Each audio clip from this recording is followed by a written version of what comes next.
Hey everyone, Anne-Marie here from the Basque YouTube channel, and today we are in the kitchen with another Basque cooking video. I'm really excited about today's video because it comes from a Basque cookbook that's quite old and was actually a gift from a follower of Basque that I really appreciate. Nancy from Reno reached out to me. She said she enjoyed my cooking videos and she wanted to add to my collection of Basque cookbooks and help me build up my repertoire basically in my endeavors of trying to figure out Basque recipes. So she sent me this really cool cookbook, a Basque story cookbook by Anne Rogers. This is from 1968, which is pretty exciting, but not only, Nancy had no idea what a gift this was when she gave it to me, because not only is it full of Basque recipes, but it follows the story. It's got a really cool narrative framework to it. You can see I'm not quite done with it. I just started.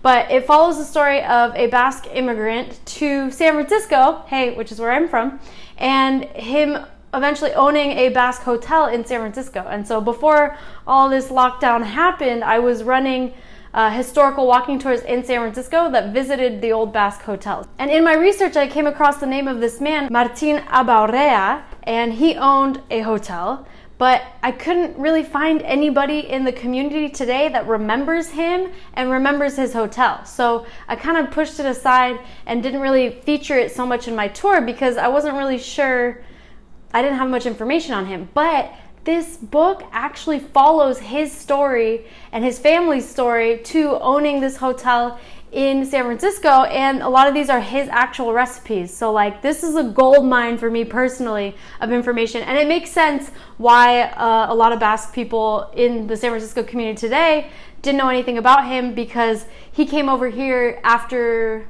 I think the 1906 earthquake and fire. So Martin was an older immigrant in the community, shall we say. But today we are trying one of his recipes. All of that to say, we are trying his Albondigas, his meatball recipe. The book explains that he would serve these meatballs at his hotel at the bar every Sunday or on holidays. So it was like a special occasion appetizer, and they were very popular. And to him, he was so used to making meatballs on Sundays. Apparently, Albondiga was a synonym for Sunday for Martin. So really cool. Also, just as you know, if you follow my videos, you know I'm not a really great cook, and so I figure meatballs is something that my beginner level can get behind. It's just kind of gross because we gotta get our hands dirty. But you see already I have started prepping a little bit, so let's go. The great thing about these meatballs is pretty much all you have to do is put the things together. So we are gonna put together the meat. Obviously, we've got ground beef, which, I'm sorry, is looking kind of gross because, as always, I intended to make this video a few days ago, and here we are. I got some ground pork. The recipe calls for ground beef, ground pork, and ground veal, but for some reason I can never find ground veal in my stores. So we've also got 1 egg, some breadcrumbs, onion, garlic, milk. Let's go. So part of the reason I didn't make this video sooner, I bought the beef a couple days ago, and I planned on making this video yesterday, but as I always do with my poor planning, I got all ready to go, and then I realized I didn't have any wine for the sauce that these meatballs go in, so I had to call my mom and be like, "Mom, can I have some red wine, please?" So I had to wait a day. All right, now for the really fun part. Oh, so squishy. I also want you to know that this recipe called for, I think, 1 clove of garlic, but you know me, I had to put in 5 cloves maybe, because, I never remember. Is garlic good for inflammation, arthritis, or good for the heart? Either way, I know it's something that Aita loves, and it's good for him, so figured the more garlic, the better. Now we mold them into balls the size of small walnuts. Oh gosh, okay, so these are really small meatballs, like IKEA meatballs, right? Like that, little baby meatball, that's cute. I'm always tempted to make these really big, but we're just gonna fry these in oil, so I think the smaller the better. Make sure they fry evenly, right? Or cook all the way through. So this is what I ended up with. A whole plate of tiny little meatballs. We're just coating these little guys in flour. I think I'm gonna be at this stove for a minute, one by one, coating them in flour.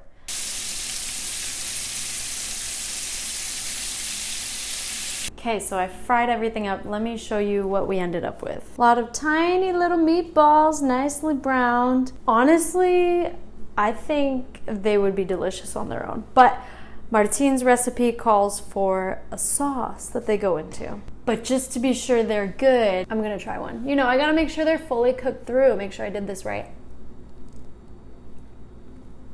Oh my gosh.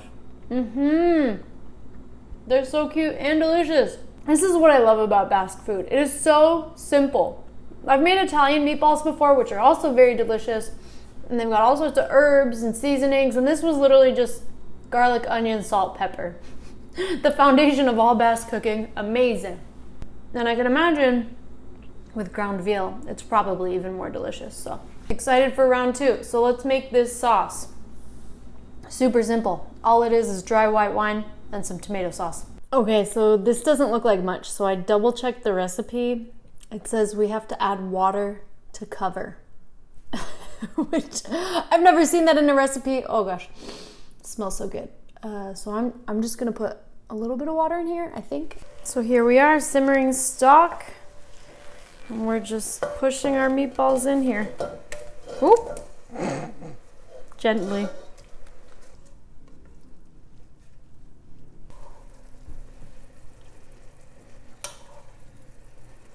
Okay, moment of truth. Let's try these with the sauce.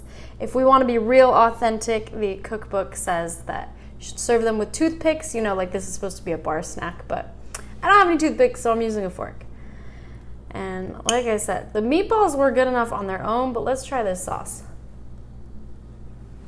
Okay, that's good. I was really hesitant because, as you may already know, I don't drink alcohol, so like anything with wine in it, I'm always a little hesitant. It usually turns out great, but like this sauce was just mostly wine. So I was like, I don't know about this, but it's not like an overpowering wine flavor. It just gives it a little something extra, which maybe the meatballs needed because they weren't very seasoned. So yeah, this sauce is really good. It's simple, it's smooth, it's not overpowering at all. It just, isn't that what they say about Basque cooking? It just brings out the flavors or the quality of the ingredients, whatever it is. Like, super simple and really good.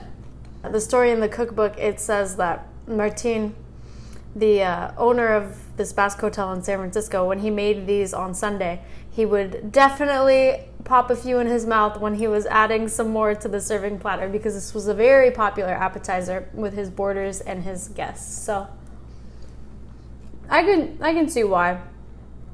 And I could see how easy it is. They're so small. They're practically bite-sized. Like, yeah. If I was in a tiny kitchen working away on this hot stove, because that was a lot of frying, yeah, I think I definitely would treat myself to a few meatballs now and again. Ah, this is what I'm talking about. So here you go. Some albondigas. Something I was really excited to try because, well, like I said, I'm really interested in the Basque hotels in San Francisco. So anytime I find a story or a recipe from them, I get really excited. But also, because my dad is from Iparralde, the northern Basque country or the French Basque country, I feel like a lot of my influences are from there. And my first cooking video was a recipe from there. And so this is a little more Navarra albondigas, a little more Spanish influenced, if you will. And it tastes amazing. So I highly recommend, if you like meatballs, go make yourself some meatballs today because it's such a treat. I know you can buy them from the freezer section, but this is very satisfying and makes tons of them. I feel like I just saw some meatballs in the freezer section at my local supermarket on sale for like $8.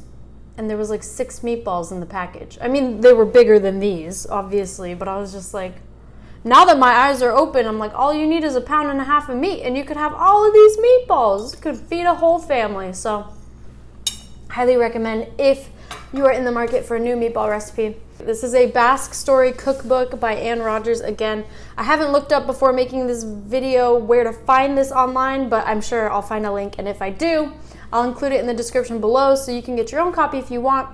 Even if you're not much of a cook, I've found it really interesting. Like, it does tell the story of Martin Abaurrea leaving Navarra and coming to America and kind of what he did when he got here and bringing over his girlfriend, eventual wife, and it's just really cool kind of mix of Basque recipes with stories of Basque immigration to the US. So I really love this. Thank you so much to Nancy. Thank you so much for sharing this with me. This is really precious. I can't wait to get through it. Honestly, super sweet. She also gave me a few more cookbooks, so I'm hoping to work through those in the next few cooking videos as well. Before I leave you guys, I just want to say, if you've noticed my apron, I do sell these in the Hella Basque merch shop. The link is in the description below, but I just want to throw it out there that this comes in black and in white. The black one has been on back ordered for quite a while due to the pandemic affecting supply chains, but I think the white one is still in stock and ready to go. So if you want to get your own apron and match me, as you do a lot of home cooking throughout this year, you can do it in style. Oh yeah, that's it. Wow. Oh my gosh, this is dangerous. I'm finishing this video. Right now it's literally dinner time, so I'm just like, do I eat nothing but meatballs for dinner? I'm really leaning in that direction because this is amazing.